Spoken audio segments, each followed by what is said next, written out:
Jusqu'à 9h, Good Morning Business. Avec Sophie Loussoirne, spécialiste de la Constitution britannique, entre autres maître de conférence à l'Université de Picardie. Merci d'être avec nous ce matin. Bonjour. C'est le jour J pour l'accord sur les relations commerciales devant le Parlement britannique aujourd'hui. Est-ce que ce sera une formalité comme on l'attend finalement ? Eh bien, aujourd'hui, le Parlement britannique votera en masse sur l'accord commercial historique entre le Royaume-Uni et l'Union européenne, un accord de 660 milliards de livres qui va redéfinir la place du Royaume-Uni dans le monde.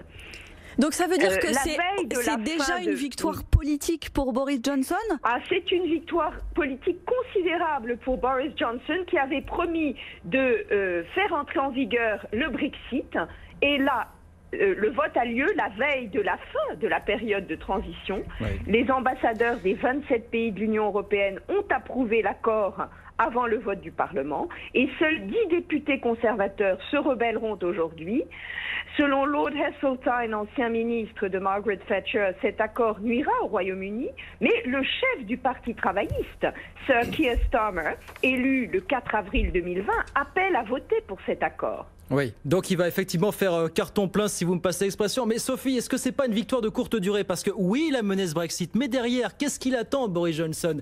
C'est une crise économique majeure, les stigmates de la crise du Covid, plus ce qui va peser malgré tout, cette sortie bien coordonnée qui va peser sur l'économie britannique. Ça va être très très dur à gérer pour lui, ça, dans les prochains mois. Oui, ça va être très dur, mais un accord vaut mieux qu'un Brexit sans accord qui aurait coûté au Royaume-Uni 8% de PIB. Alors, il est vrai que cet accord est très bien pour le commerce des biens, mais il y a très peu dans cet accord sur les services qui représentent 80% de l'économie britannique. Rien dans l'accord ne porte sur les qualifications professionnelles, sur la coopération en matière de politique étrangère. Et le Royaume-Uni est exclu du projet Galileo sur les satellites. Oui. Donc, il y a encore beaucoup de travail à faire. Et cet accord, en fait, comme le disait Ursula von der Leyen, est un début. Et il va falloir des mois et des années de négociations pour redéfinir le partenariat entre le Royaume-Uni et l'Union européenne. On l'a bien vu d'ailleurs dans les discussions qui ont duré 10 mois, mais c'est quand même un accord historique dans la mesure où les deux obstacles ont été surmontés, notamment la pêche et la concurrence loyale. On parlait de la gestion de la crise ensuite par Boris Johnson. Avec cet accord, est-ce qu'il n'y a pas une autre question qui va se poser aussi? C'est la gestion de l'Écosse et de cette envie d'indépendance qui revient directement sur la table.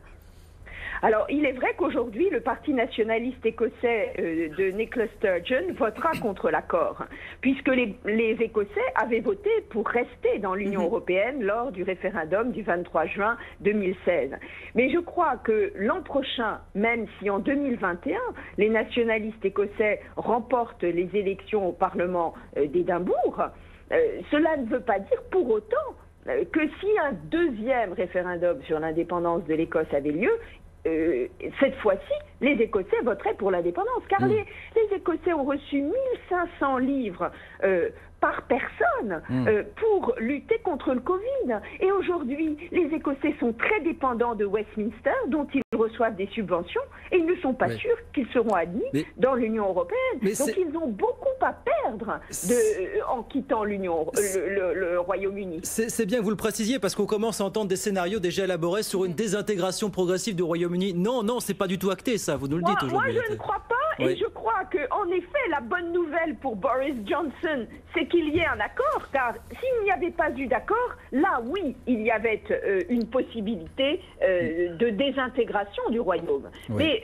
cela va maintenir une base, et cela permettra, en effet, au Royaume-Uni, surtout, c'est fondamental, un accord de libre-échange sans tarif ni quota sur les biens, et un partenariat économique et social et la sécurité des citoyens avec la lutte contre le terrorisme. Oui. Ce sont 3 points essentiels. Il nous reste une grosse minute, Sophie, mais je voudrais qu'on dise un mot de Boris Johnson lui-même. Alors, qui est pas vraiment au mieux, c'est le moins qu'on puisse dire dans les sondages aujourd'hui, parce que gestion de la crise du Covid jugée défaillante, dilettante, et puis la crise économique tout court.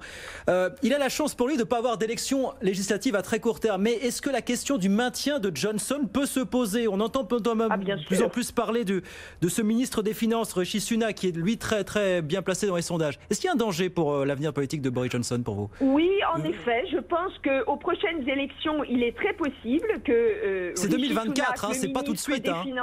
C'est 2024, Sophie, c'est loin les élections quand même. 2024. Oui. Je sais, mais aux prochaines élections, en 2024, oui, il est très probable que Rishi Sunak soit le candidat du Parti conservateur. Et puis, il y a une deuxième personnalité qui fait son apparition, c'est la ministre du Commerce, Liz Truss, qui est en tête dans les sondages aujourd'hui, car elle a négocié 62 accords de libre-échange qui représentent 900 milliards de livres. Elle s'est déplacée dans 62 pays du monde. Elle a conclu un accord avec Singapour, avec le Vietnam, avec le Japon, mais également avec le Mexique. Et cela sera fondamental pour l'avenir du Royaume-Uni dans le monde. Mais c'est 2024, c'est loin. Vous le voyez tenir, s'accrocher jusqu'en 2024, Boris Johnson, vous personnellement ou pas?